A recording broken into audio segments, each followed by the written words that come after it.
see here. Your ice sounds beautiful. What are you drinking? It is, Neil and I couldn't decide whether to call it a Daiquiri or just a rum Ricky, because it's essentially a rum daiquiri, not frozen, obviously, just on the rocks, but no sweeteners added, and it's lengthened with soda, so it's more of a Ricky. So I think we're going to call it a Daiquiri. I like Daiquiri. That's good. Well, and the little clinkety clink is so nice. It's delicious. It's very refreshing. It's 2 ounces of rum, a half of a lime squeezed, and then ice and soda water. It's good. Well, I'm also cocktailing at the moment, but my far from scientific process for this particular beverage went something like this. I poured myself some coffee and I stared at it. And then I went, guess I'm going to add some Irish cream to this. So I poured a lot of Irish cream in, and then I stared at it and I went, I think I could put some walnut liqueur in there too. So then I poured that in, and I went, I may as well put the fucking coffee liqueur in here too. So I added that. And then I thought about adding something else. I was like, nope. Too much. Too much. You got to Coco Chanel this shit. Take one thing off before you leave the house. Was that to prepare for watching this a second time? Because I just can't believe that you did that. Well, I mean, girl, I love you. I wanted to watch it so I could give you a heads up. Also, then I watched it with both of you because Janine watched it with... Sorry. Welcome to Podlander Drugcast and Outlander Podcast. I'm Allison. I'm Julie. That's Janine. Hey. And we are talking about the season 5 finale of Outlander, Never My Love, which all three of us have seen, though at different times, and I've seen it twice. Sorry. As have quite a number of our drunk slack pals. Y'all have way more intestinal fortitude than I do, because I never want to see that again. Yeah.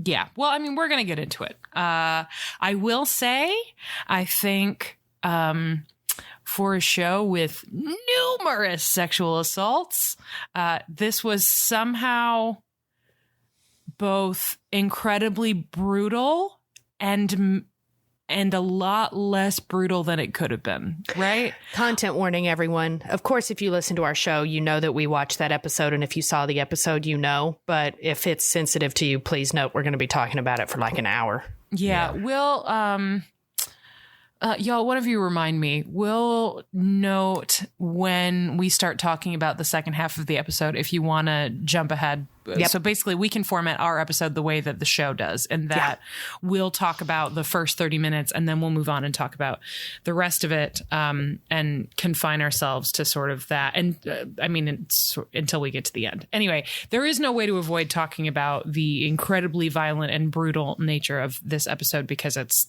what it's about. But if it's better for you to just skip ahead to when we're fuming about Roger and Bree, go ahead and do that. If you're here for the Robert Frost rant, check the notes for this episode, and we'll include a timestamp of where you can jump to, and you'll jump to that point, and you'll hear me go, "Now, how about that Robert Frost?" And then that's how you know you're in the right spot. Anyway, when I was making my coffee, I was not drinking while I was watching the episode. It was when I was getting ready to talk.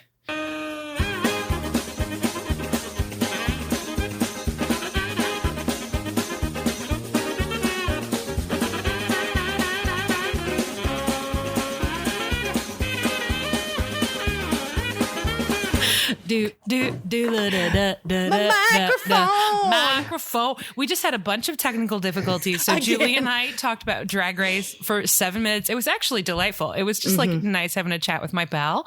But the whole time, poor Janine was working on things. And I assume that the way that he was troubleshooting was he was sitting alone in his apartment going, microphone, microphone, microphone, microphone. Your assumption is very accurate. Great. But there's a few more. What the fuck? Microphone. What the fuck is wrong with my microphone? God damn it, motherfucker. Those of you listeners who are not Patreon backers will not know this. And I mean, Patreon backers who perhaps don't enjoy Janine's Corner bonus episodes. Who is that? Last week. I got an email from Janine that was like, hey, I did a Janine's Corner on thwarping, which obviously we talked about at length in the last episode. And he sent me a video and I was like, great, this is going to be fun. So I go to post it and I was like, guess I'll watch this first just so I know what cute things to say and the stuff I'm going to write about it. And instead of a 5-minute video on thwarping, it was a 45-second video of Janine going, microphone. So obviously I posted both of them. Of course. The thwarping video is there, and Janine, you should know that there was a conversation in the Slack where a few people were like, hey, if that episode was pretty rough, if you need to pick me up, I highly suggest rewatching the Janine's video, Janine's Corner on thwarping. It really holds up. That's great. That's wonderful. Anyway, does it feel like we're doing everything we can to avoid talking about this episode? Yes, yes, because I don't want to. Yeah. But you know what? We're going to do it. I had nightmares. That's what we were talking. Did you really? I did. Yeah. Oh, God. That was horrifying. They watched it. Listeners, they watched it last night. Yeah. Janine and Allison. At midnight-ish. Oh, man, I couldn't do that right before I went to bed. My stomach would be all like in knots. It was very upsetting. Gross. It's terrible. This is what we were talking about. So, and then I think we talked about content warnings and we talked about other things, but returning to this point, at this point we had Wentworth, we had Louis, we had, which obviously that's coercion. So it's a different thing, but obviously still horrifying. We had Brianna, Mary. Oh my God. And then we also had the kidnapping. Julie, I put money on the fact that you would be like, what is this, Kidnaplander? And then you never did it. So fuck you. I did not. You lost me money. Everybody gets kidnapped on Outlander, though. It's a lot, guys. You're right. There's a lot of kidnapping. Anyway, and I think, they're all... terrible? They're all terrible, and they're all brutal in different ways. And none of them is as bad as Game of Thrones. So that was my worry, was that this was going to be like, that they were somehow going to make this episode about Jamie and not about Claire, which they did not. Yes. Yeah. Which I was concerned about based on the preview, because it was so Jamie heavy. And I was like, why the fuck? Like, why do I need to see this? What? No. Probably because they didn't want to show any of the Claire shit in the preview because they knew that people wouldn't fucking tune in. Yeah. Yeah. I think there's a conversation that is probably longer than we can accommodate in this episode that I think is worth having, that we've talked about before, but is worth revisiting, which is like, this stuff does happen in life, and it is not wrong for fiction to acknowledge it. However, it's a lot. Yeah. It's like, I think even with them all being handled at worst not badly, and at best really well. And I think that season 1, I think that Jamie's experience in season 1, I never want to watch that again as long as I live. Mm-hmm. But I'm Amanda, if you're still listening, I want to apologize one more time. She was a fucking trooper, man. When we did, for those of you who haven't listened to the episodes about season 1, which is our season 2, when we did To Ransom a Man's Soul, we were like, well, we're going to make sure to invite a guest on for this episode, but it won't be the really upsetting one. And then we forgot. Because we thought the bad one was Wentworth Prison. We were wrong. We were wrong. And we were jerks. We were so wrong. Look what we did. Yeah. But Amanda really rose great to the occasion and did a great job. Yeah. Anyway, I think that one is probably the most sort of socially significant, because we don't talk about the fact that rape is not an act perpetrated exclusively against women, and there's a huge stigma. There's a stigma around rape in general, obviously, and talking about it, and that's bad. We should talk about it. We shouldn't necessarily always use it for dramatic effect, but talking about it is really important. And the stigma specifically around the rape of men when there's sexual violence perpetrated against men, is even greater. So I think it's a really important episode that I never want to see again. Right. I think that the Louis one is important because I mean, it's important to talk about the imbalance of power, right? Like Claire doesn't actually have a choice. Sure, her body is being essentially held ransom against the life of her husband. And those are her options.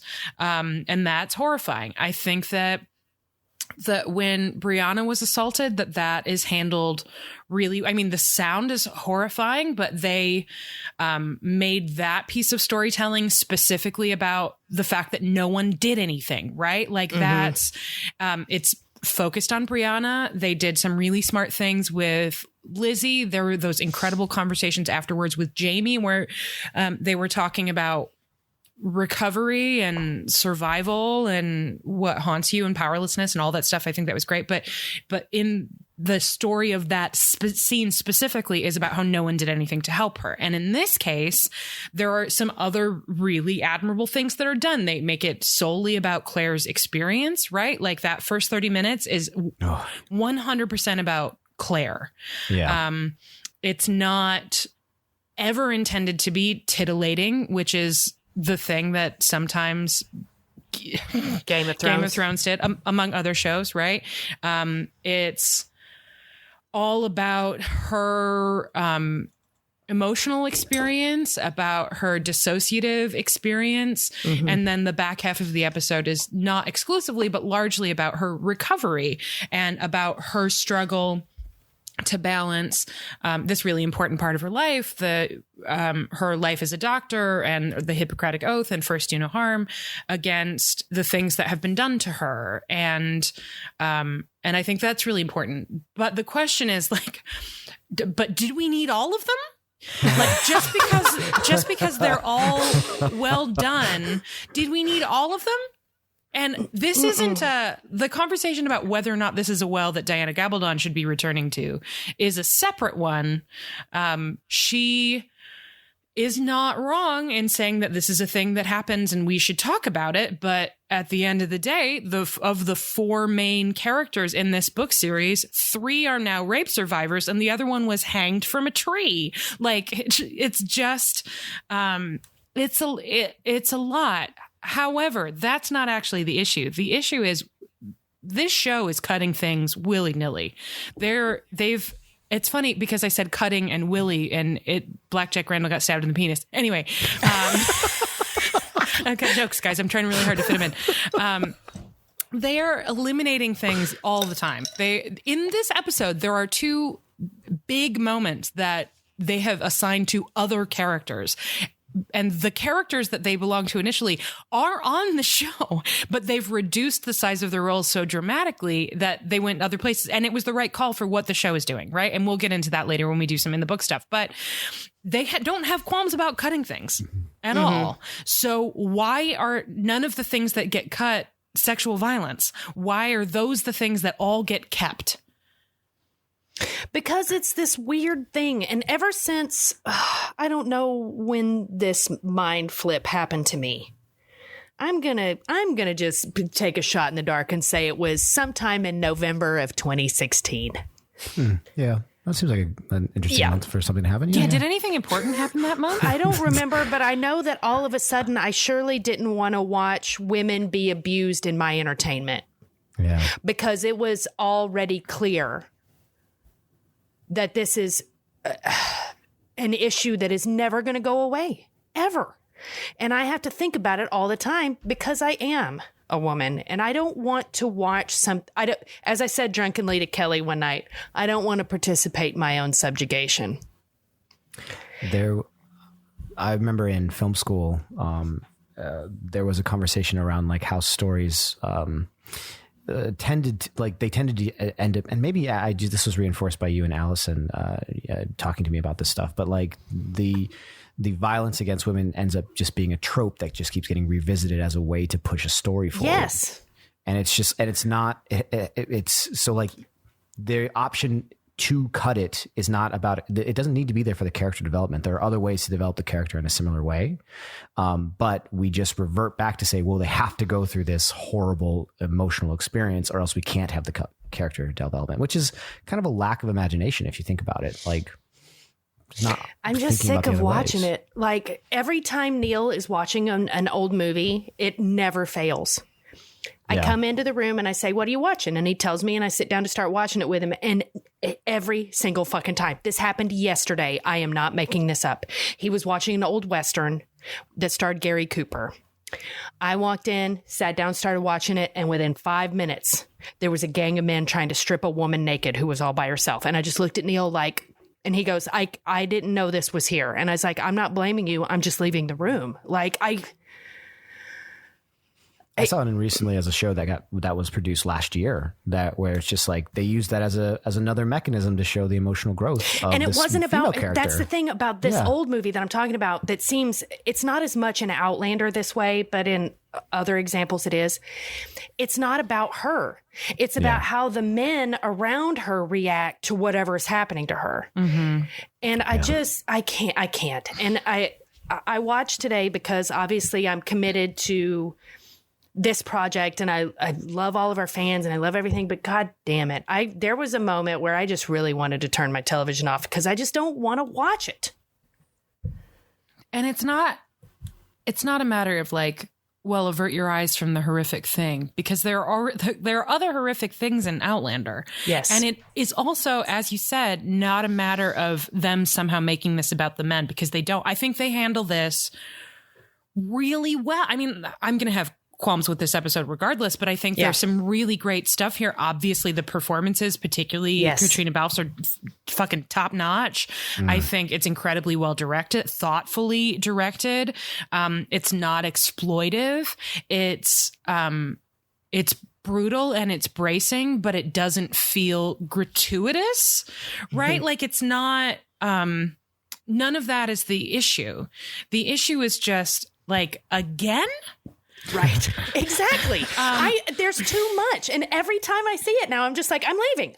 This isn't entertaining for me. And it's not even just that it's too much on Outlander, which it is, again, a little too much. For a family of, let's call them a family of 4, because, you know, Jem is a cute 75%. Toddler. Right. 75%. That seems high. Well, and like that's, you know, we've had 5 seasons. Yeah. And so 3 of the 5 seasons have had to have dealt with. Oh, well, there is one. If we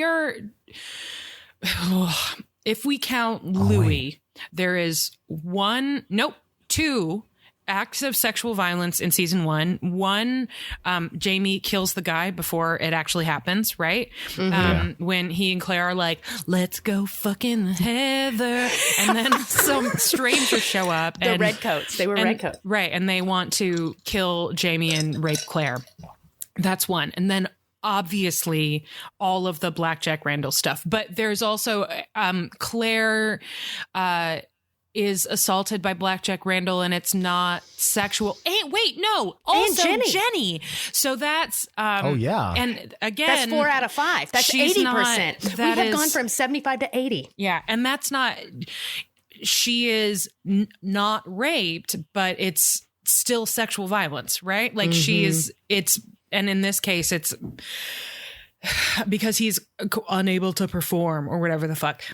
But it's still sexual violence, whether or not it's a person is penetrated does not mean that it's not sexual assault, right? So 3 in season 1, and because season of 2, Blackjack Randall's fixation on Jamie, you could arguably say that some of the other things that happen, and then plus again Claire's breast being exposed by Blackjack. Regardless, 3 for sure in season 1. In season 2, it's 2. Mm-hmm. Because it's Mary Hawkins and then King Louis, which was referenced heavily in this episode, which we'll return to, which I think is really thoughtful, and we'll return to that. And they should connect the dots between those two, because this is not the first time that Claire's been sexually assaulted.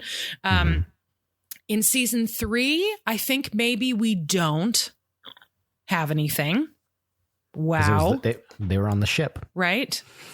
There was only so much you could do on the show. I can't believe that the whole season of this show would go by without one. Doomface. There were obviously other atrocities in season 3. Season 4 Mostly is Brianna. Related. Right. And then now we're in season 5, and it's Claire, and also Brianna's abducted Right. Right. And is not sexually assaulted, but is forced to watch.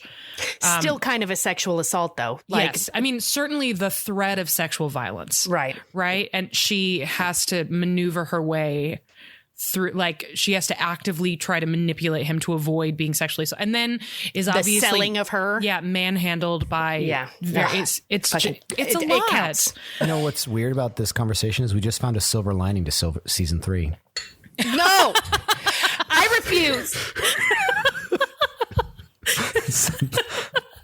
Sorry for that. So what you're saying, Janine, is either a season of Outlander has to have a horrific act of sexual violence or boats. Oh God, I hate that. That's how we distilled that comment. Microphone. Yeah, let's go back to my greatest hits, please. Okay. So, oh God. I guess what I take away from it is I understand why it happened. I just don't care. Like this type of I don't know, this is a personal thing. This is just Julie talking. I don't want to read or watch anything like this right now. I just don't. And it doesn't matter whether or not it's reality. I think it is specifically because it is reality that I don't want to. I think your reaction is it's like, if this stuff is being represented in popular culture, that has an impact on people, whether or not it's being held. But the thing is, it's the same today, tomorrow, and forever. Like, this is always there, and it's always there, like capital A-T. Yeah. And I don't know. There were things about this episode I really liked. I'm really shitting on this part of it because I just personally am pissed off and tired of this shit. Well, I don't think you're shitting on it though, right? Like, and this is why I was sort of framing it as the question of like, this is not a matter of whether or not this episode is good. There are things about this episode that are shitty, but the first half of it is objectively really well made, well acted, well directed, well shot, well written. It's framed in a responsible way. It's thoughtful about the story it's telling. It's not manipulative. It's not exploitive. It's not titillating. It's very artful. It's like, I was amazed at some of those shots. And I want to talk about that, but also, does it need to be there at all? Just because it's well done doesn't mean it should exist. Right. Yeah. So it's like, there are other stories that, let me put it this way. I think that Outlander has gone, here's a positive spin on it. Outlander has gone above and beyond in addressing the phenomenon of rape, the violence of rape, the horror of rape, the aftermath of rape, the way that we talk about rape, and the experience of a survivor of rape, right? They have checked a lot of boxes and checked them really well. Frankly, in season 1, they got a lot of that shit handled. Like, check it off your list. You did right by survivors, you did right by women, you did right by men, you have done a lot of good things. Why on earth are you doing it again when there are shows like Unbelievable on Netflix, which specifically is dissecting rape culture and its place in law enforcement and which victims are believed and why it is we mistrust people? There's an HBO film called The Tale that specifically is addressing violence against children, right? Sexual violence against children. There are lots of stories out there that exist to specifically address this incredibly important thing. And I would never say that those things shouldn't exist. Unbelievable is one of the best TV shows of 2019. It's incredible. It's incredibly well done. And that is what it's about. What Outlander is about is a nurse who time travels to Scotland and then like gets boned a lot. Yeah. Right? Like, which doesn't mean that it shouldn't or can't address these things, but why on earth is it still doing it? And the answer is not, well, because it's in the books, because they're cutting all kinds of shit that was in the books. But every time they keep this, and you could do, if you think, man, you know what's really important? We really need to make sure that in the same season, we have Brianna get abducted by her rapist and Claire get abducted by the stinkiest Brown from Browntown and a bunch of other people. We need to make sure these things both happen in season 6. You could, I mean, I don't know why. I don't know why not season 6, season 5. They're book 6 things, which is, it's very confusing. They pulled them forward from another fucking book, both things, and put them within 2 episodes of each other. I don't understand, but we'll talk about that more later. Point being, you could still do that, right? Like you could, if for whatever reason that I cannot fathom, it was incredibly important to the future story on this show to make sure that both of these things happen at the end of season 5. Go ahead. Why not just actually cut the rape? The threat of sexual violence is enough. You could have this episode be incredibly brutal without actually having a violent sexual act perpetrated against our protagonist. There, you could, and we would all know what was going to traumatic. happen. Right? We would all know.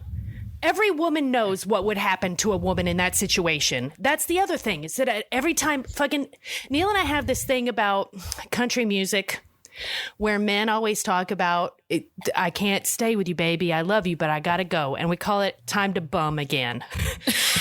And it's like a trope, right? And yesterday we came up with the female trope, which is time to nun again. Like, I need to go be a nun because that's the only place I can be safe. And then I look Neil right in the eye and I'm like, nuns aren't safe. Yeah, nuns aren't safe. It's all constant. And I'm just tired of how constant it is. And I just there's nothing I can do about it. And it makes me pissed. So let's do this. Normally we would summarize what happens in the first half of this episode. And I think instead we'll just say this. We'll talk about what I think we should spend our time talking about is Claire's dissociative stuff, because that's really worth digging into, right? Yes, and the 2 characters who were not part of the assault. Right. The two males, but that's brief. Like, that can be quick. Yeah. So basically, we pick up what happens to Claire as she is kidnapped. Abducted by the Browns. We see flashes. And I will say, to the show's credit, this is a very long couple of chapters in the books.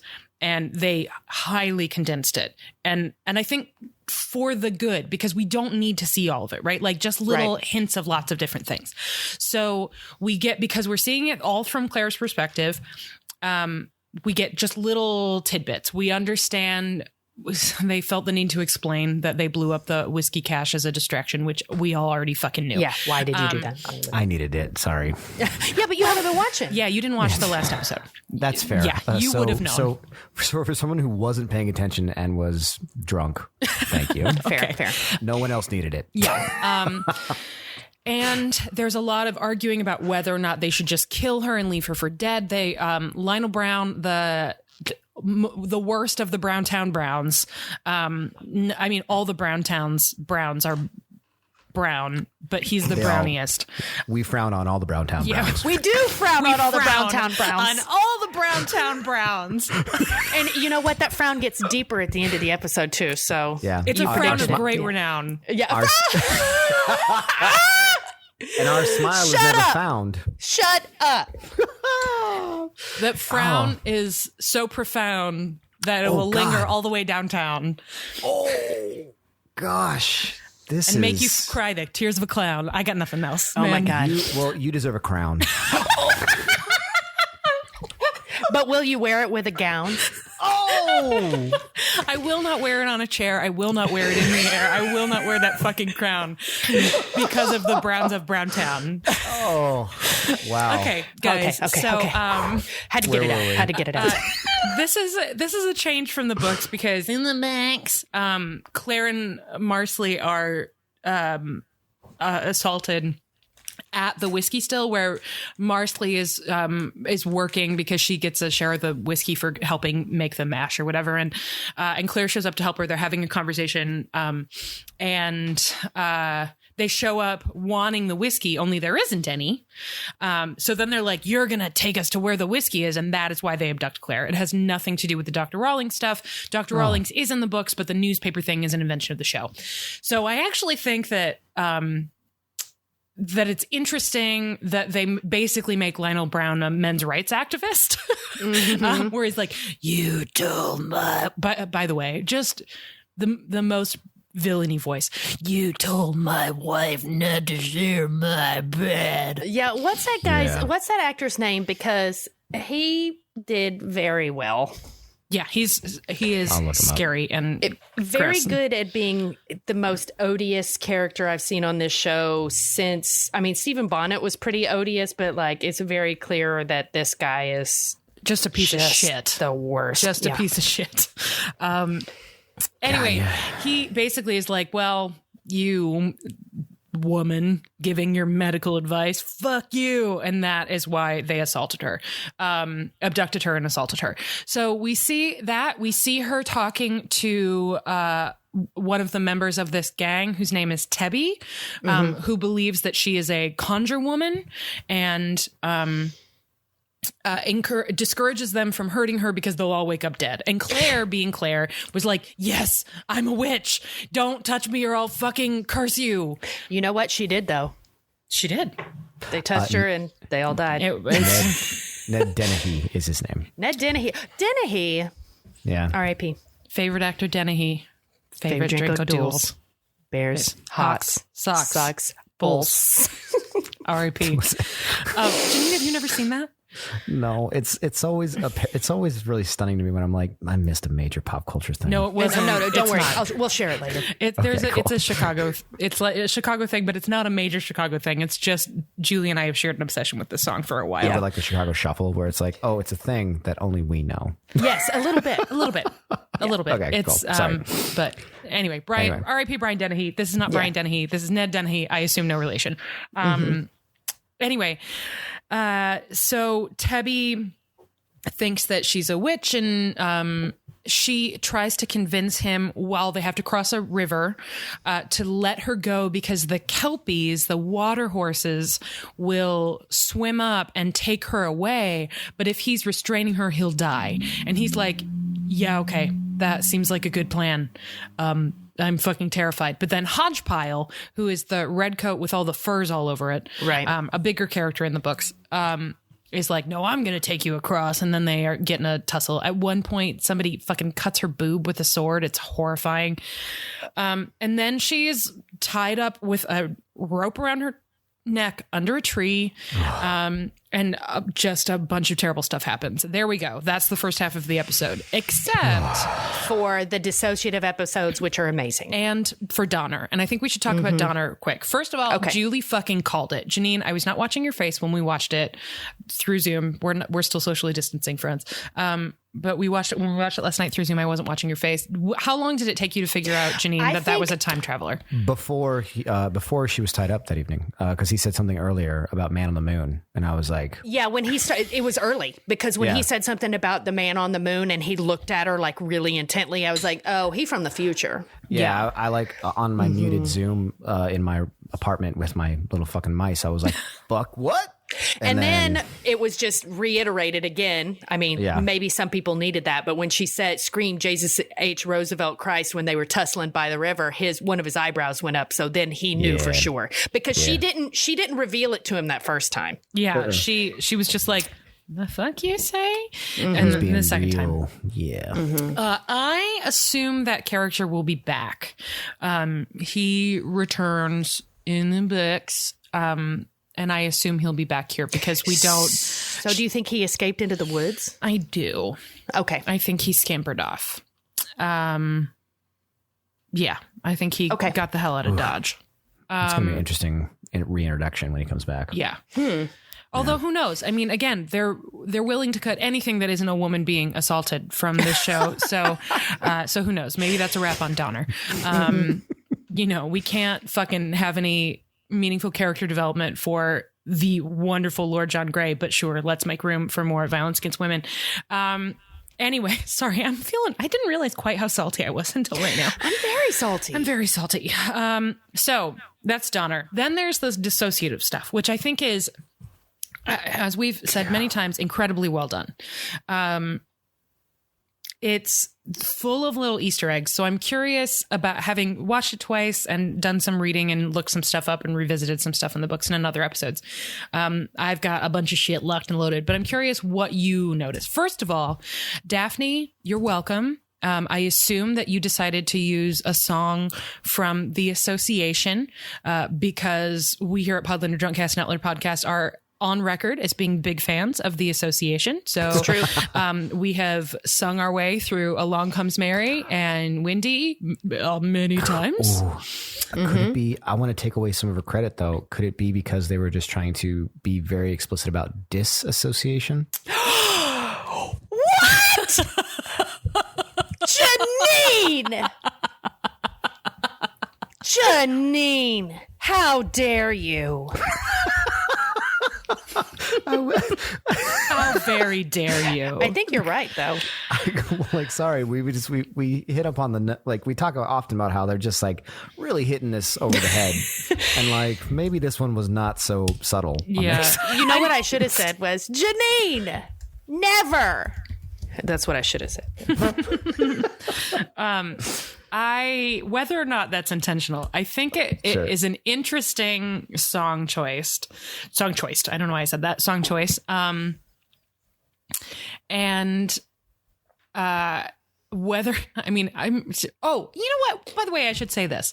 I got a message today from someone who was like, hi, I'm sorry I feel dumb, but I feel like I figured out most of your bits, but who's Daphne? So really quick, Daphne is the sort of catch-all that we use when it seems like someone at Stars has been listening to the podcast and responding and or stealing jokes, which we don't actually think that's happening. Although every once in a while I'm like, I don't know. I got some strong suspicions. There are some things about like weak semen that feel a little whatever. It's fine. It's fine. It's fine. Regardless, Daphne is our catch-all phrase for when it seems like someone at Stars or with the show is listening to the podcast. So in this case, longtime listeners will remember that we did a little "Everyone Knows It's Lady," and that we also did "And Then Along Comes Mary, with me, and now I am decomposed as sweet as the punch." Sweet as a punch. Which I think I did maybe in a Scottish accent. I think that might have been around the time that we got wasted enough that I did all of "Lose Yourself" by Eminem in a Scottish accent. Oh God, that was so good. I need to re-listen to that. That was awesome. Mom spaghetti. Anyway, Yeah. So it felt like a little nod. It felt like being like, "Hey, Allison, Julie, Janine, here's a little association for you. We know you like that band." Then it's also obviously a song they could afford because they play it approximately 7,000,000 times. That was a little much. See, I think it worked because it was so, I mean, they were obviously reusing a lot of similar shots. Like every time there was that one of the very first shots that they show where she's sitting on the couch and she turns sideways and you see her in profile. Jesus Christ, it's beautiful. So I feel like it was intended to feel like she's retreating again and again to the same space and just sort of adding more details, and the horrors of the real world keep finding ways to intrude. So, anyway, it's a beautiful song with appropriate lyrics.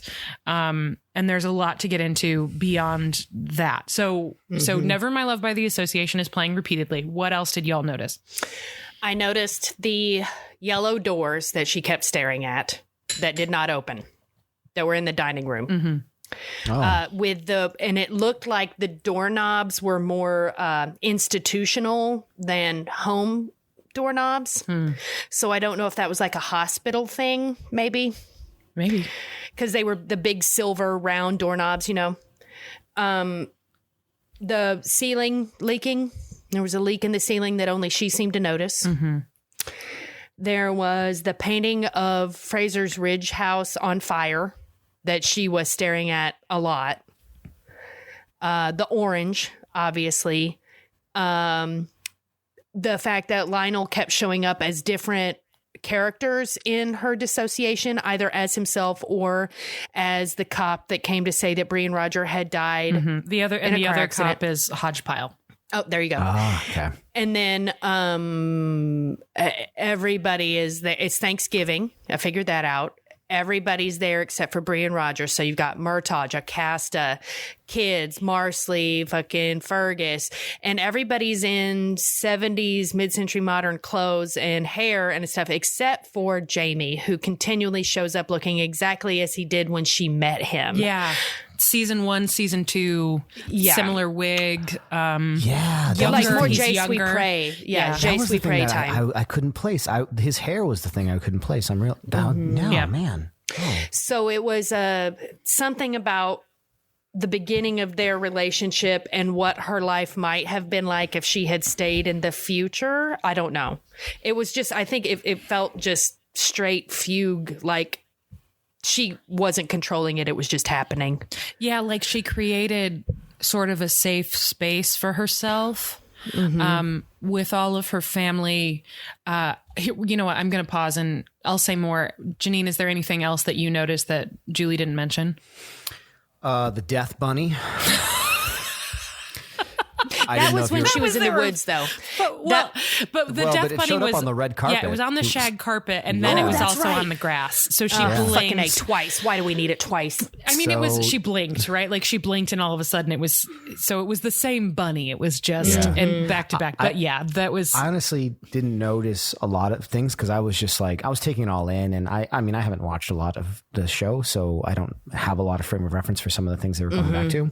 So I was mostly paying attention to when it popped up and like what was being shown in that order of like, you know, the image of others being called to the violence and seeing people backlit by that fire and then her going back. Like it was those things that I was paying attention to. Well, then some other things. So first of all,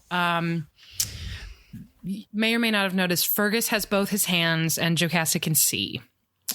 You know what? I did not notice that. I probably would not have noticed the hand, and the Jocasta thing was so subtle that I never would have picked up on it. Yeah, I don't think it was actually in my mind as you were talking about it. So I didn't think of it as, I don't know.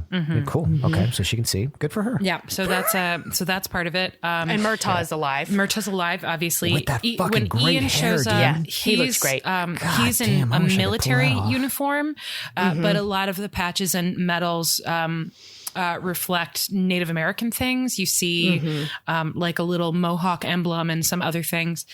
So that's an interesting detail. The leak in the ceiling sort of connects to a bunch of different things that are book related. So there's the ceiling leaks in this section of the books as Claire and Jamie are sleeping together after he comes back to the ridge.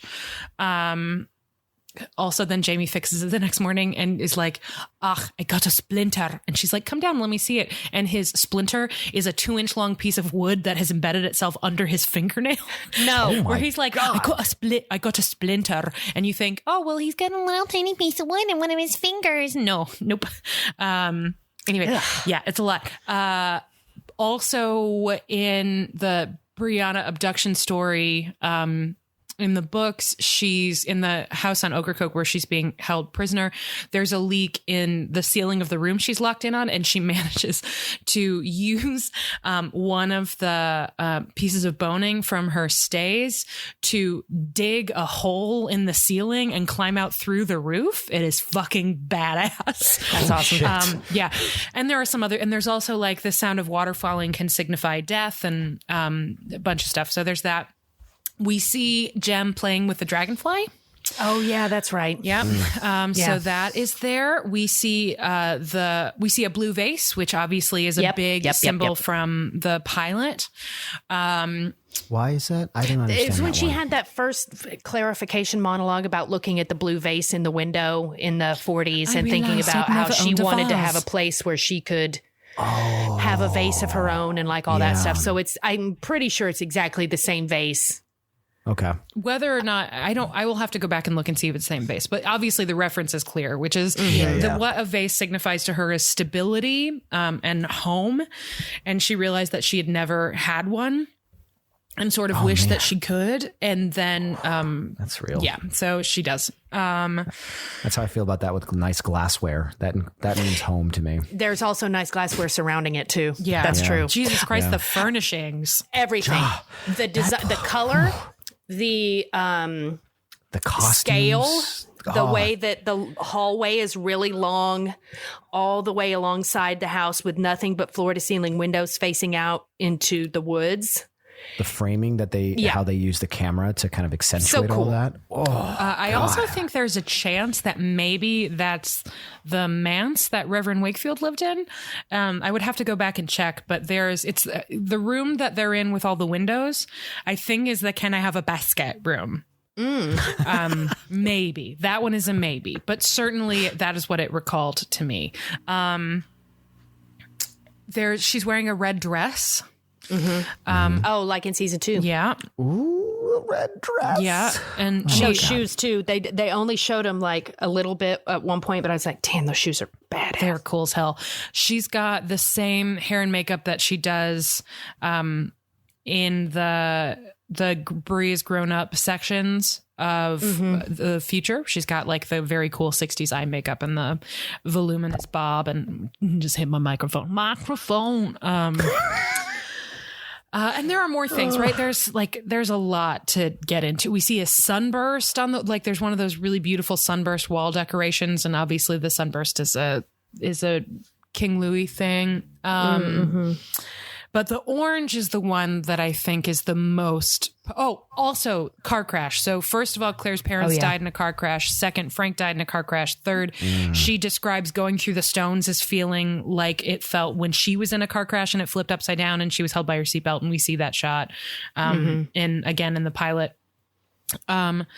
So then when Hodgepile and Lionel Brown show up and tell her that Roger and Bree died in a car crash, then Claire sort of moves backwards and everyone else moves forwards. And it's just fucking beautiful. It's all so gorgeous. And the orange is what she takes with her after I Closed My Eyes and Thought of England, which I think is a really potent metaphor, right? Because then it's about riches and it's about privilege, but it's also about control and like pleasure and joy. It's a very potent visual metaphor that mercifully is not over-explained to us. So you're able to just like... You know what? You're right. Thank you, Outlander, for not shoving it down our face so much. This time. This time. Can you imagine? I actually think that the bunny would have been great if they hadn't been like, did you know the bunny is a metaphor? The bird is a metaphor, when they were doing that the first time around, because it was a really cool shot. Like, it was so surreal to see it on the carpet and then she blinks and then it's on the grass and you sort of like, as a link, it's really interesting. It's just that they fucking patted themselves on the back so hard about that back when it happened the first time that I was like, oh God, I wish those of you who weren't in the Crowdcast, I wish you could have seen Julie's face. It was fucking the stuff of legend. It was an eye roll that hurt because it went so far back in my skull. Did you pull a muscle? Yeah, I did, but I couldn't move my body too much because my elderly cat was in my lap, so I had to like really restrict it to the neck up. Oh man, I was, and then I looked directly into the computer and was like, ugh, why? We always forget we have to stretch our neck muscles during these shows. Yeah, we need to prepare. You got to get it ready. So it was just really. I think it was. I love that part. Really well done, and it was so moving to see everybody together and happy and whole. I mean, when the dudes show up to fucking throw hands and mercilessly kill everyone, which we are going to get to because it's a good fight sequence. And I don't like to think of myself as a person who's like, yes, violence. But I was like, yes, fucking murder all of them. Dude, I want 2 hatchets. Oh, both hatchets. Yeah, fucking Ian, man. Yeah. But oh God, I lost my train of thought. I got so distracted by the double hatchets. Oh, when Jamie shows up, he has that line. He says, you are alive, you are whole. Oh God. Right? Which is that's straight from the book. And that is fucking, and I think in the books, it's something that he is reassuring himself. But the really interesting way that Sam Heughan delivers that line is it's like he is telling her, you are alive, you are whole. Everything else we are going to get through, and I'm here and I'm with you, but you are alive and you are whole. And then in those sequences, everyone is alive and whole.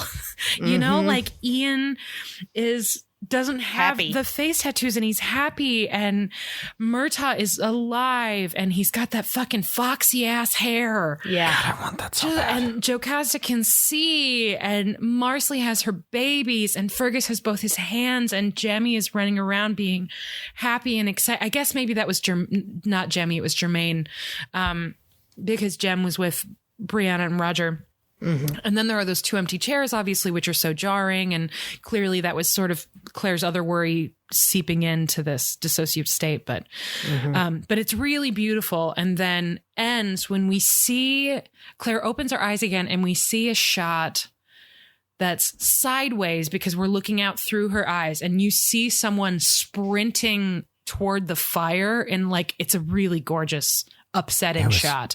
And then it's like, hey, everybody's here. We're all gonna fucking murder people. So before we get to that, I think this is probably the timestamp when we can tell people to tune back in. So Julie, make a note of whatever fucking time this is. I think I need another beer. Do it, man. I'm gonna go do that. Bye-bye. All right, got it. Okay. So we will put a note and whatever. Welcome. What is the thing I said I was going to say? Shit. I don't even remember. I was going to say something. Oh, yeah, no. I don't remember. This is the thing I said that I was going to say. But I forgot what it was. Microphone. Microphone. Anyway, so the thing that we get after Hodgepile and Lionel Brown show up as the cops and the dissociative stuff is Roger and Brianna traveling through time to, let me check watch, 5 minutes in the future. Yep. Julie, what was your reaction to that? I wasn't all that surprised because last week it seemed something like that had happened. I don't know. And also, I raised this question when we talked about it last week. I didn't record the episode. Thanks, Ruth. But it seemed like they didn't really have a tether in the future to pull them through. Like they didn't have somebody they were going to. It wasn't a special day. Like all the things that we've been set up to believe are conditions for successful time travel. So, and then this time, of course, they make the big thing of, I was thinking of home. Oh, were you? Okay, I got it. This is home now. Like you get.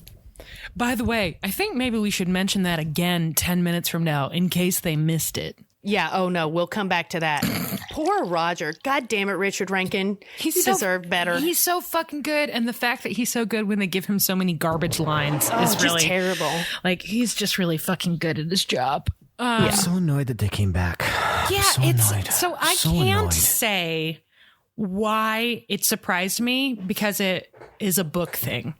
That the false start, like they try to travel but they can't. So it looks, you are correct that it looks like something went wrong, right? I assumed something else had gone wrong, and it would not be a thing that was in the books. But there was like a kind of a line that you can draw to another piece of the story, and I assumed maybe that was going to happen. I didn't assume that they were going to be like, well, let's have a bunch of moving scenes where everybody says goodbye. Then we're going to travel 2 weeks to get to the Ocracoke Cock Rock. And then we're going to make a big deal. We're going to disappear. And Ian's going to have a moment where he's like, oh, they're gone. And then he's going to conveniently sit on a rock for a while just in case. And then they're just going to pop back. What? Yeah. That's like ending a season where it's all just a dream. Oh, fuck you. Barf. Fucking Lost. We'll never forgive you, Lost. Oh, God. And then on top of that, then they're like, I guess we better turn around and go home. Doop, doop, doop, doop, doop. It's been 5 minutes. Look, there's the fiery cross. Yep. Like the timeline is extremely confusing. Fucked up. You're right. That was very fucked up because it did seem like they had just packed everything like they were going to be on the road for like weeks, and it's just like boom, oh, it's nighttime, oh my God, there's a fiery cross, let's go home. Well, and we have in the last episode at one point Claire's like, I can't believe it's already been 2 weeks, right? So they went for maybe it took them 40 minutes to get there, and then they just hung out with Ian for 2 weeks. Yeah. And then it took them 40 minutes to get back. They were glamping by the cock rock. They were definitely they were doing some light cock rock glamping. They were like, we got all those provisions. Let's just fucking hang out. And as we know, it takes absolutely no time to build a luxurious home. So they built themselves a cabin and then they lived in it. But Brianna, being the engineer that she is, was smart and dug a privy first. Oh, I'm sorry. She made Richard dig the privy first. Yeah. I think we forget that they're on video game rules, so then they can fast travel back because they know that location. Yeah, they've already visited, so they can just good. Just like pulled up their map. Boom. But I didn't even think about that, but it makes no fucking sense. But it is worth it for getting to watch fucking Sophie Skelton be like, "Psst, there's a fiery cross." Anyway, the reason that we needed to mention this is because in discussing the incredibly violent rescue mission, Roger is there, and it's important that he's there because he has got a scene about it later. Richard Rankin is very good in that scene. He is not the most memorable part of that scene because that would be John Bell double fisting tomahawks and just fucking murdering everyone. Yeah. He was a badass. Just like, and you get a tomahawk to the head, and you get a tomahawk. Everybody gets a tomahawk to the head. Mm-hmm. This is a lot. But we see Roger kill somebody. We see John Quincy Myers fucking just like, he's like, hold on, I just need to pretend everyone here is a man in a bear suit so I can work out some anger. And fucking murders everyone. And Jamie, is certainly murdering some people, but then he sees Claire and he runs over and he stays with Claire while everybody else fucking murders everyone.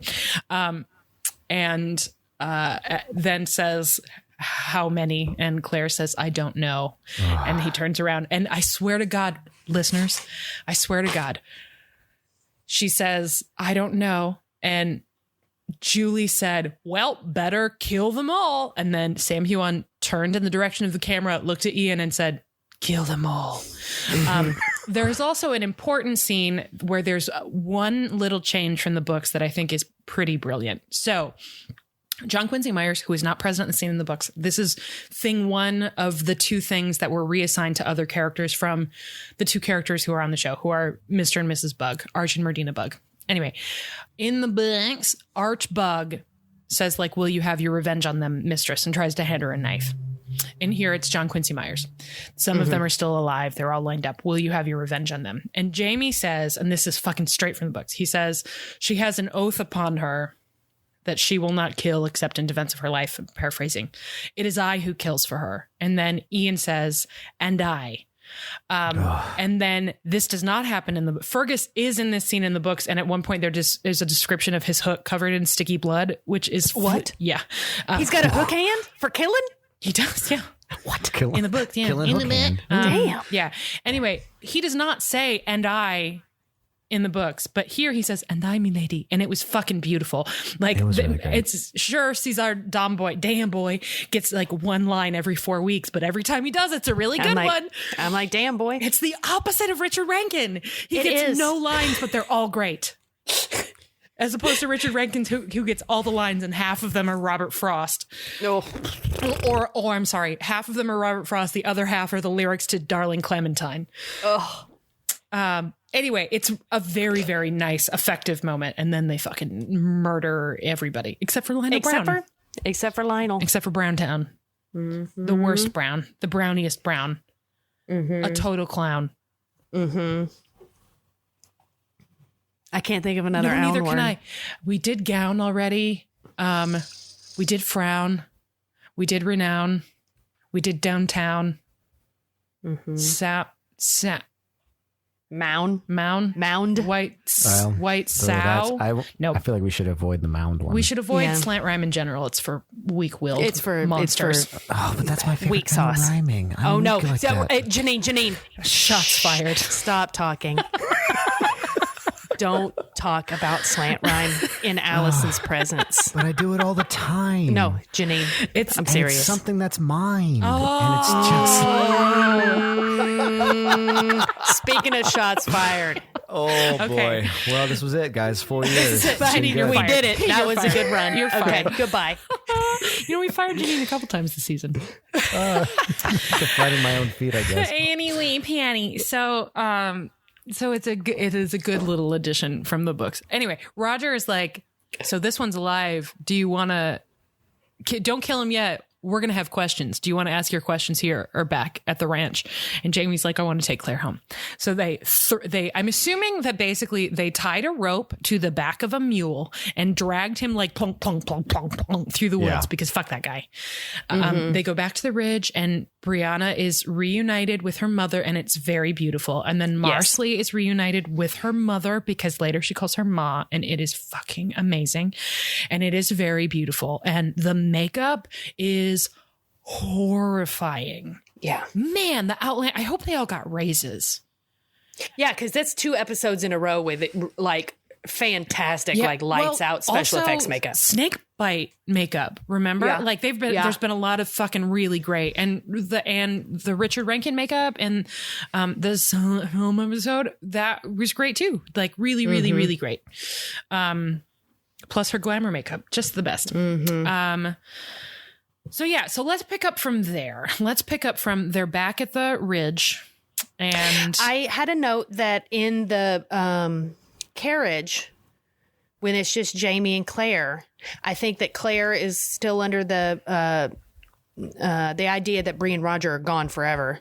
And the first question she says, the first time she asks him a question is about Marsley and if Marsley is okay. And I thought that was nice. Yeah, it was. Yeah. And he says, yes. And the baby, I felt it kicking. And right. And then that's where she finds out that Bree and Roger actually didn't travel. And then we come back to the reunion, which was also very good. My note is Kat is killing this. She was very good.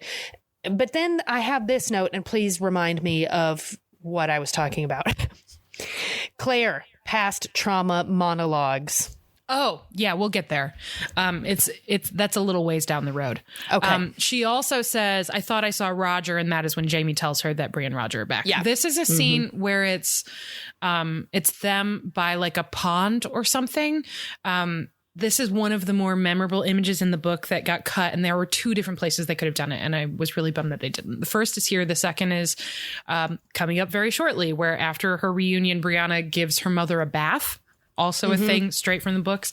But while they're at this pond, Roger is sort of looking through the trees from a ways off, and he sees her kneeling in front of the pond, studying her, totally naked, kneeling in front of the pond, studying her face.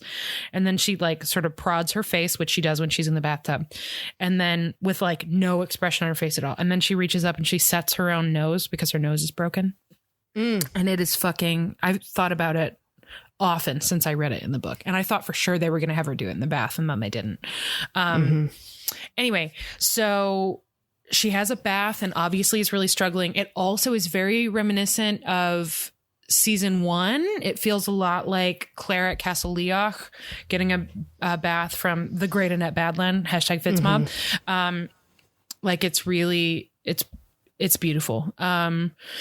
And Katrina is so fucking good. And so is Sophie Skelton, man. They're both really, really good in that scene. And then as Brianna is leaving to sort of let her mother cry in the tub, she turns around and says, you have my hand and my ear if you need it, which is what Lizzie says to Brianna after Brianna's assault, which I thought was fucking beautiful. Like a really, really beautiful thing.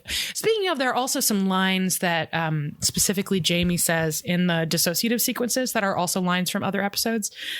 There's one that's from the wedding that comes back in A. Malcolm, and a couple of other things that he says that that are from other episodes of the show. So anyway, so then Claire is, I think this is when she's with Jamie then. It's pre the Mars surgery. Yeah. So this is the section you're talking about. Claire is in their palatial bedroom with their magnificent wallpaper, which really is fucking magnificent. But where did they get it? Did they paint it by hand, or did they have somebody who's still living in a tent paint it for them? Somebody did. So Claire is talking about, I survived a world war. Oh, that's right. It's so fucking good. I lost 2 husbands. I lost our child. She's listing off these horrific things that happened to her. And then she says, and this is going to shatter me. And it's just like, it's so good. It was very good. She's very, very good. It was an emotional mustering, which I fucking loved. Like, it's painful. It's so, it was a good monologue. She did a good job. And Jamie just stands there, and Sam is very good in that scene too. And you can sort of see that, like, he wants to comfort her, but he knows he can't. And that is pretty typical of scenes like this. But also there's this added layer of he actually knows what she's going through. Yeah. And it's upsetting. And then it cuts to Roger and Bree in their tiny little glamping cabin where he tells her to turn out the lights so he can unburden himself on her. Well, he's like, hey, put out the candle. Psst, I killed somebody. They're talking about Claire, and they sort of allude to Brianna never has to talk about what happened to her. But if this has stirred anything up, he'll listen. And it's a good little scene between the two of them. But he is obviously disturbed, and they're getting into bed, and he says, you haven't asked me what happened. And she says, you don't have to tell me. And he says, no, actually I do. Put out the candle and will you hear me? And then tell me I've done right. And it's Richard Rankin is very fucking good. So Brianna puts out the candles, and he goes, psst, there's the fiery cross. But he really was just like, lights out. I killed a man. And then it's cuts. The lights go out, and he goes, I shot a man in Reno just to watch him die. Fun. The lights go out, and he goes, Mama. I killed a man. Fun fact. I'm revisiting the books because who fucking knows what the next season is going to be, because they're like, you gotta prepare. I don't know. Let's just, we'll take some from this, and we're going to skip 9,000 pages. Me. So I'm revisiting, and I got to a section sort of recently as I was listening to the great Davina Porter read them, where Brianna's doing something. I don't know. She's painting or something. And she hears Jem say something, and she turns around and is like, what did you just say? And Jem looks at her and goes, hello, I'm Johnny Cash. And then goes back to like playing with the little wooden car that Roger built him, and is singing, I'm stuck in Folsom Prison. No, I can't be free, which they could never get the rights to. But I love the idea that Roger is just walking around singing Johnny Cash to himself, and Jem learns it. And she goes, what did you say? And he looks at her and goes, hello, I'm Johnny Cash. That's fucking awesome. So cute. I like that. Anyway, cute. So he says, I killed a man. And then we cut to the surgery. And here's Claire. Yes. The next section is really fucking good, and is mostly about this. She has an oath upon her. It is I who kill for her, and also apparently Marsley. Yeah. So she is obviously steeling herself to go into her surgery and tend her fucking assailant. The human piece of garbage, the clown from Browntown, from downtown Browntown. It makes us all frown. Yeah. Motherfucker. What? I don't know. I was trying to get more frowns, but not slant rhyming, but then I slant rhymed in a bad way. Yeah. They're all bad, though. Listen. So he's laying on the table, not one of the 14 beds in the surgery, thank God, just on the big table, near one of the fireplaces, and is like, spare me, please spare my life. And Claire is obviously struggling. She asks, she picks up a scalpel like wish a motherfucker would, like, and then she says, Marsley, will you set the camphor to steep? And Marsley sort of nods, and they're both obviously trying to keep themselves under control. And actually, Janine, will you do me a research favor real quick? Sure. Will you look up the word comfrey, COMFREY? I want to know if it's like chamomile, if it's like a sedative or what, because I know what Marsley uses is not comfrey, and they show us that. But I want to know what comfrey is. So comfrey is a plant, even though this plant contains poisonous chemicals called letters I can't say, alkaloids, PAs. Some people use a leaf, root, and roof-like stem to make medicine. Okay, so it probably would have been like a sedative, is my guess. Yeah, it deals pain reliever. With, pain reliever. It's like heavy menstrual periods, diarrhea, bloody urine. Yeah, so like generally... Pain relief. Okay, so she tells Marsley to put together a little, like, steep some comfrey. We're going to give him some pain reliever tea. And then she just leaves the room because she can't handle it. She says, no harm will come to you from me, or something like that. And then bolts out of the room and walks up the magnificent spiral staircase. What the fuck? Yes, it dude, really that is The polished, too much. magnificent Beautiful. spiral staircase. God And then damn it. it's like a fucking Instagram house. It's like apartmenttherapy.com. It's absurd. And gets to the top of the stairs, and then it's the one clip that they showed in the preview of Claire sort of collapsing and weeping in the hallway. It's very affecting. Katrina is extremely good.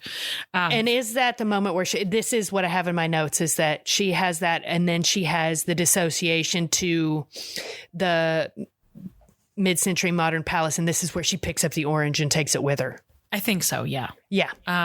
So this means that she is taking back something, or her oath, like falling back on her oath, her Hippocratic oath has given her some kind of power or something. She chose to honor that part of herself. Yeah. It's a very good little scene. Meanwhile, Marsley's had enough. because the second Claire leaves the room, it is very obvious that the Browntown ass clown says to himself, well, this bitch doesn't have any power. So he just starts sassing, just saying like really offensive red pill shit. Like, I prefer my meal with a smile or some shit like that. And you could just see Marsley with her back to him, just like do do do do do, slowly pulling the hemlock out of the little jar, like. Boop, boop, boop, boop, boop. So she eagle-eyed viewers will notice that the medicine that she would never ever touch is the medicine she touches, which is what Ian attempted to kill himself with. So she's just, I wonder what she's making. And she's doing something. And the whole time Lionel Brown is saying incredibly offensive things to her, both about like, I want my meal with a smile, but also like, I don't think I have anything to worry about, because he thinks he's successfully manipulated Claire. And which he is not wrong. She wasn't going to hurt her, but that's not because he manipulated her. It's because Claire chose to honor this one piece of herself. And anyway, and he's like, my brother is going to come to town. He's going to murder you all, and he's going to burn the house over your heads and blah, blah, blah. Marcy's like, okay, keep talking. You're right. I've had medical training. And then, and this is not in the books. In the books, it's a different character. B, it's a pillow. But here, what does Marsley kill the man who broke a syringe with his boot because he's a dickwad with? With a syringe. Yeah. Fucking karma, bitch. Yeah. So she says, karma. oh, I've been studying healing with Mistress Claire. And then she takes the syringe, she puts it in his fucking neck. And Yeah, you don't have anything to worry about from her, but not from me. she's on an oath. I have taken no such oath.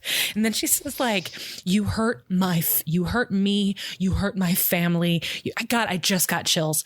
You hurt my ma, and her voice breaks a little when she says it, and you will never hurt any of me or mine again, and injects him, and he fucking dies. And it is great. Yeah. It is a really fucking satisfying scene. And Lauren Lyle is so good. And I know that there are a lot of book readers who are a little bit salty about the way that the bugs, that Arch and Merdina bug, have been Sidelined. Yeah, totally sidelined. I mean, I don't even see them in this episode. They've showed up maybe once or twice, and they've had one or two lines, and I wouldn't have known it was them if it wasn't for the credits. So who knows what will happen next season. There are other stories ahead, but a lot of the future story for them depends on the things that happen today in this episode, which don't happen. So who knows? However, it is a trade well worth it, because Lauren Lyle deserved the fuck out of that scene and the next scene she gets. She is so fucking good. She's incredibly good. I cannot wait for her to get cast in a zillion other things. Also, her 60s bangs were amazing. Yeah, her hair looked real cute in the 60s. She looks so good in the 60s. Yeah, man. just killed it. Speaking of killed it. Killed it. She killed it. She killed it. I mean, him. Yeah, he's dead.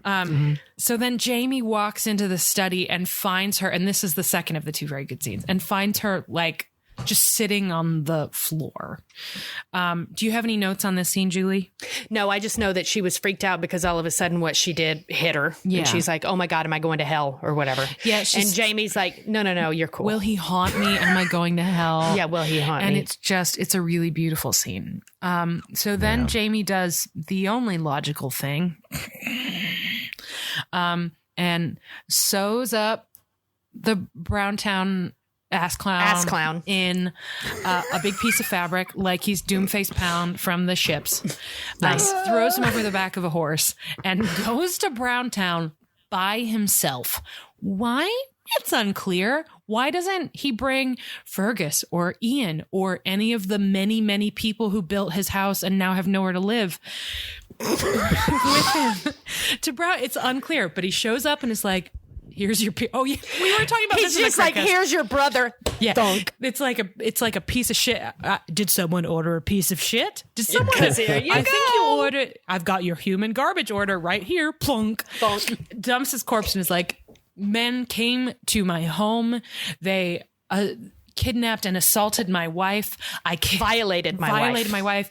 I killed them all. I return your brother to you so that you may bury him. And the slightly less shitty Brown, also a good actor, is like, well, he reaped what he sowed. You, buddy. Yeah. He reaped what he sowed. So you did what you had to do. And Jamie's like, you're damn straight. And he turns to leave. And then he goes, as I will someday. And I'm like, oh, great. A new enemy. More ass clown Browntown coming up. At least it'll be like a slightly less nefariously evil Brown from Browntown. I mean, he obviously is like, he fucking sucks.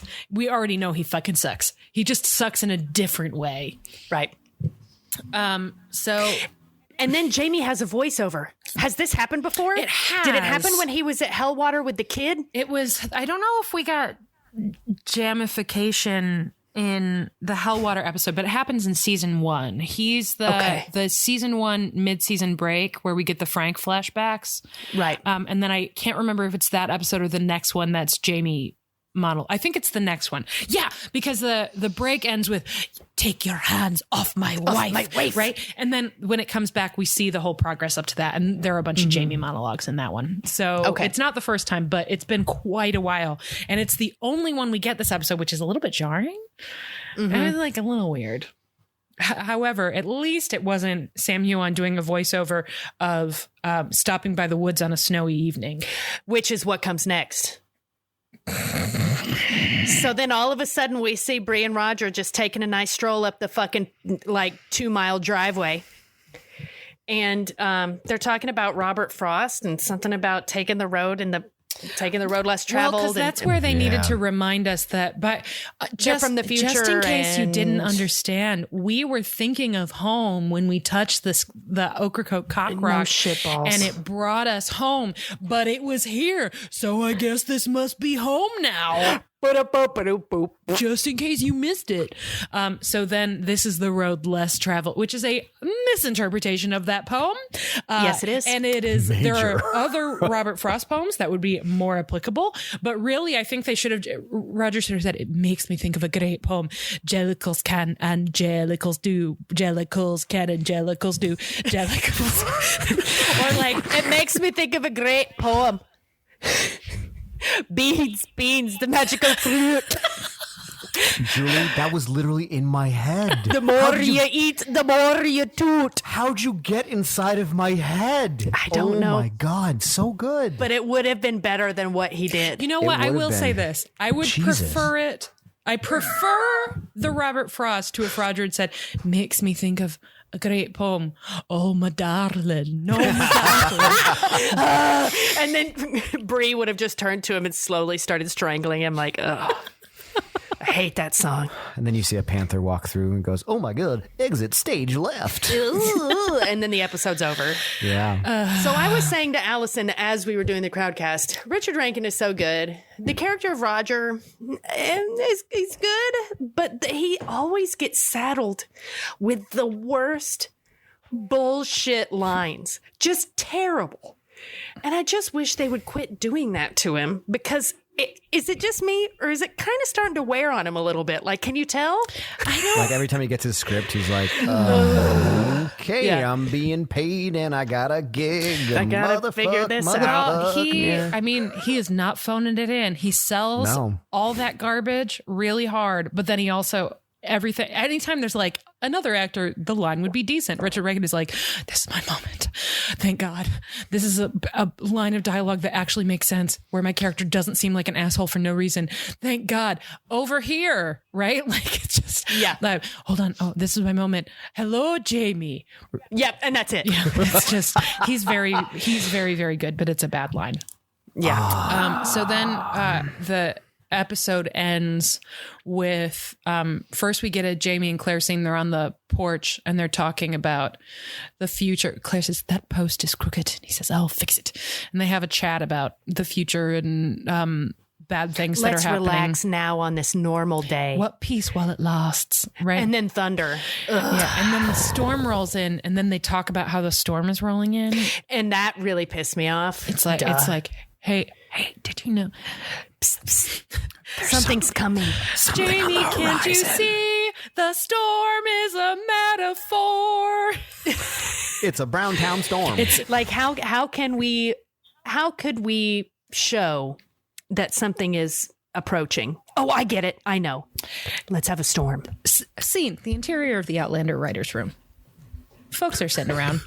Tony Graffi is like, here are 42 pages in which I thoughtfully deal with the violent assault of one of our characters. I think it may be my best work. It's like, thank you, Tony. She says, Matthew wanted to write the last act. And he goes, guys, I've got Robert Frost in a storm. Let's do this. Let's do this. God. And by the way, I did a little brush up. Tony, I added a rabbit. Just so you know it. Here you go. He Kool-Aid man this entire shit. Just like, fucking saw that house, busted through the door and said, now I live here. What up? Here's a buddy. Boy. Oh, yeah. Oh, God. Anyway, they have their little scene and then they're laying on top of the blankets in a cold room. Nude, curled together, starboard style, naked, starboard style. I have no objection to the fact that they're cuddling, and you see it like bruises on both of their bodies. It's a really beautiful shot. However, they couldn't just like have it like a sheet. Yeah, it looks cold. I was thinking about the warmer that you guys were talking about last week, the thing that might kill the bed you. warmer. I was like, where's your bed warmer? Where's the it's bed cold warmer? in that house. Yeah, it's just, Do you have Jamie's central like, heating? I am the bed warmer. That's fair. There's like, can I have a blanket? Can I have a blanket? And Jamie's like, well, funny thing. So we had to get the staircase done, and it had to be a big curve. So I forgot to have the serfs knit blankets for us. They were so we're too just busy. Gonna have to lay here in the elements. They were Don't too busy worry, we're not growing polishing crops. wood. I've actually asked them to grow cotton now, and they're looming that for us as we speak. Right. Never We'll have a blanket in 2 weeks.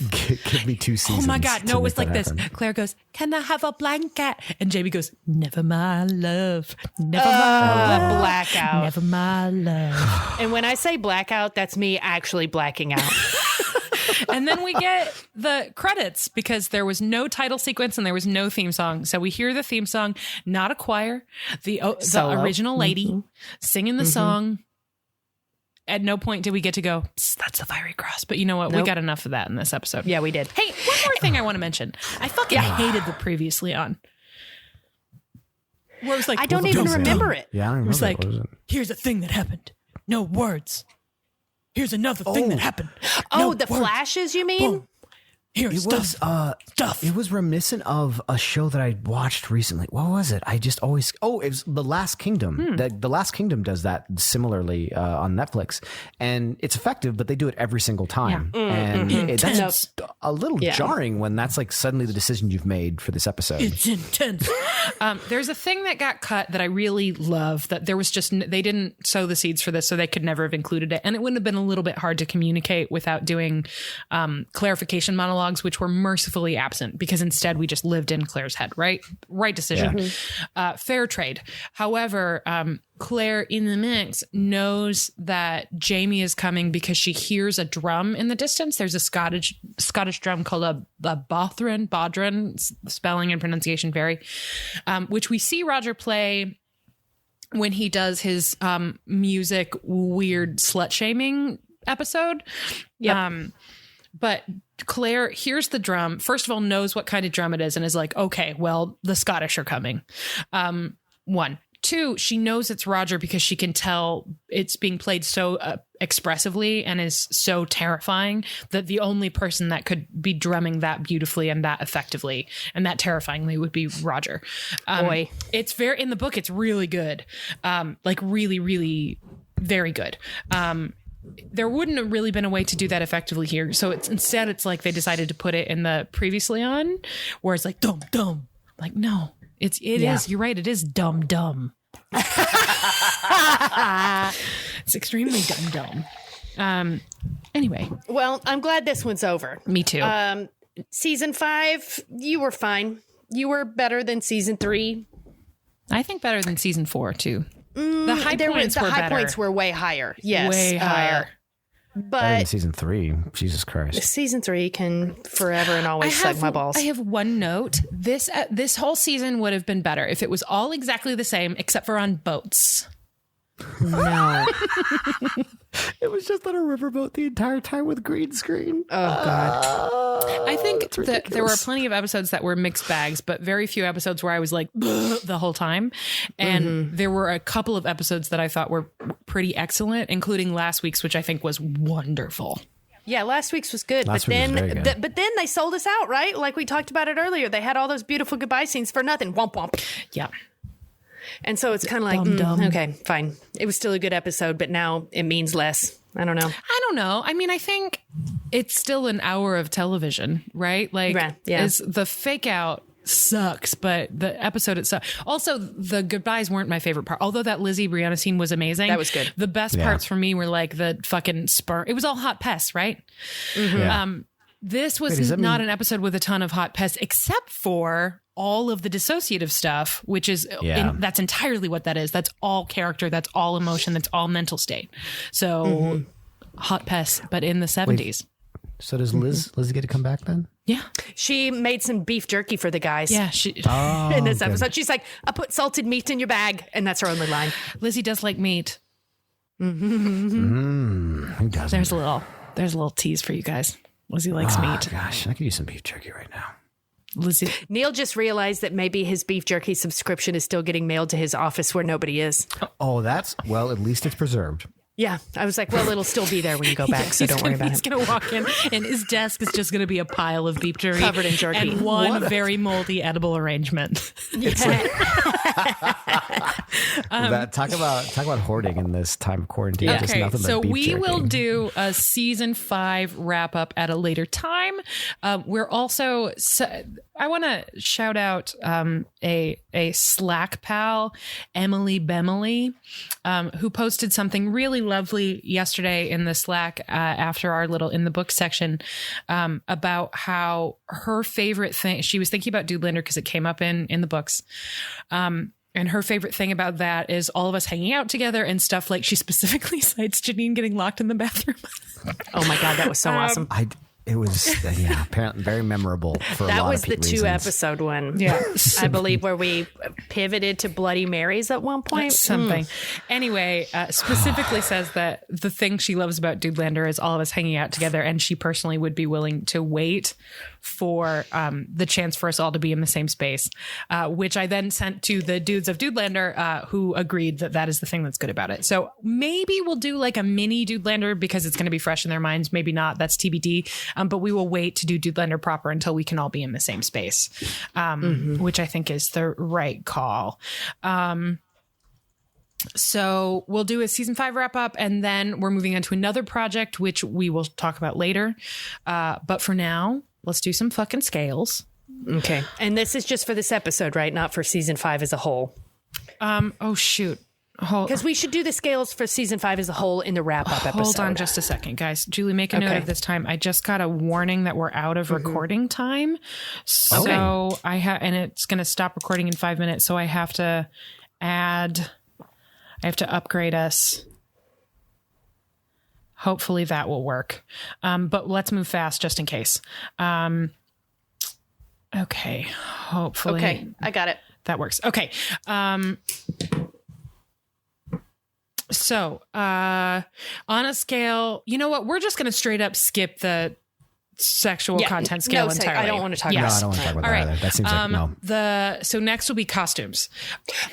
Incredible. Right. So let's do a scale of a black box production of Band of Brothers. No. A black box production of Guess Who's Coming to Dinner. Right. Because of the 70s. To Mamma Mia to Here We Go Again, the movie musical spectacular. Where does this fall? Well, it was all really cool 70s shit, mid-century modern. I'm going to give it... Oh, I think I've used this one before, but it stands. That 70s show. Good costumes. That's a good call. Yeah, This episode is that 70s show Outlander. Great. So getting up to get a drink scale. On a scale of a black box production of Ken Burns Baseball.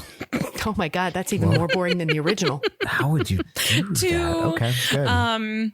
Docudrama never works on stage. To a trailer for a very good movie. Extraction? No. That was very enthusiastic. I fucking love that film. Where does this fall? I would say this one was a little bit difficult for me to judge because every fiber of my being wanted to get up and leave. But I was also trapped in that I had to watch it so that I could talk about it for my friends and fans, and trapped by my elderly cat. So what's something that you want to leave, but you're also trapped? A funeral? Who's Afraid of Virginia Woolf? Great. And last, I feel like this is probably pretty obvious, but who is your pick for the golden pamplemousse of the episode? We've been forgetting that gotta lately. be clear. Gotta be Katrina Babasmama. Fucking Honorable she killed it mention hard. specifically for Lauren Lyle, who fucking again killed it. But yeah, Katrina Babasmama for sure. So we will be back to talk about season 5 and the future and with Outlander and all that stuff next week. For now, you can find us on Twitter at PodlanderCast. You can find us on Facebook at facebook.com/PodlanderCast. You can find us on Patreon, where you can support us and give at any level. But if you want to join our amazing Slack, which is just the best, you can do that for $3 a month. And there are other perks at higher levels. I think the bonus episodes level, which is the Janine's Corner microphone level, is $5. Anyway, you can do that at patreon.com/PodlanderDrunkcast. We want to thank all of our patrons who make it possible for us to do the show, but especially Betsy English, Dr. J, Zena Perez, Stella Welch, Misty Ojepi, Kayla Reagan, Amanda Newton, Jen Lander Drunklin, Trish McCrary, Lori McGuire, Katie Kirshner, Beth Luck, Kelly Mazzella, Caitlin Reddick, Maureen McCurden. Maureen, I think I've got your last name right, but if not, let me know. Ashley Tigeson. Ashley, thank you for telling me how to pronounce your last name. Kristen, Rochelle Lefevre, the other Janine, John Samoski, Amy Gustafson, Mary the Falling Statue, Tori, Shannon Duffy, Alicia Glenn, Liz Peniston, Philip Nacco, Heather Moore, Amanda Smith, Whitney Harrington, Chrissy Shively, Maria Emma Lofald, Samantha Smith, Jenna Polkowski, Rachel Townsend, Steph Peterson, Tara Lucchino, Catherine Marshall Eastman, Chantel Salters, Mary Lumpkin, Crystal Danavati, Ann Gibson, Ruth McCormick, Kara Marlowe, Flourish Root, Friday Payton, Kathleen Moniz, Hi Mom, Heather Robbins, Viv Pickles, aka Laura, and our wonderful Slack Den mom, Kiki, the Wise. Also, all of the Slack friends who gave us the most wonderful surprise this week, which we are not going to talk about now. Okay. We will talk about it next week so we can devote more time to it. But thank you. We can't wait to tell the rest of you about it when we talk next week. I guess that's it, y'all. Y'all rock. You know what? We made it. We made it through. Never my love. Never my love. Never my love. That's the association. Bye. Bye. Bye.